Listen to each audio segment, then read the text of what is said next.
আচ্ছা, দেখেন আমরা গত দুই ক্লাসে হার্ডওয়্যার নিয়ে আলোচনা করছি, বিভিন্ন ধরনের পিসি বিল্ড করছি, তাই না? পিসি কোথায় কিভাবে কি বিল্ড করতে হয় এটার একটা আমরা আইডিয়া পাইছি, ঠিক আছে? পিসি বিল্ড করা এবং আমরা বুঝতে পারছি যে কোথায় কি বিল্ড করতে হয়। আপনি এগুলো এক্সাম নেওয়া হয়েছিল আজকে নেওয়ার কথা ছিল না? এখন তো তাহলে আমরা লাস্টে এক্সাম নিই। হ্যাঁ, আগে আমরা পড়াশোনা করে নতুন টপিক, তারপর সময় আসুক। শামীম সুলতান একজন আসতেছে, উনি আসলে আমরা এক্সামটা, ঠিক আছে? হ্যাঁ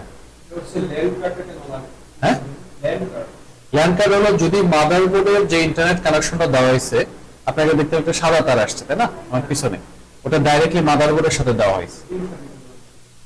হ্যাঁ, ওই ল্যান্ড মাদারবোর্ডের যদি ল্যান্ড কোনো কারণে নষ্ট হয়ে যায়, তখন ল্যান্ড কার্ড আলাদা একটা কিনতে হয়, কিনে সেটা লাগে, সেখান থেকে ইন্টারনেট কানেকশন নিতে হয়। আর নর্মালি আমরা মাদারবোর্ডের সাথে ডাইরেক্ট ইন্টারনেট কানেকশন।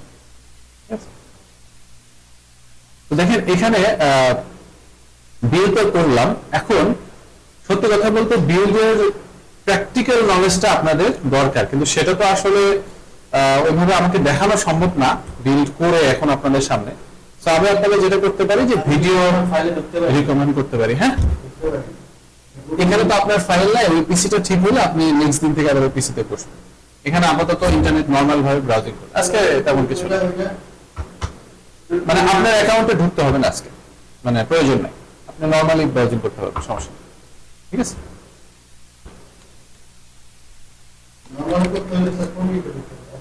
গুগল ক্রমে। হ্যাঁ, দেখেন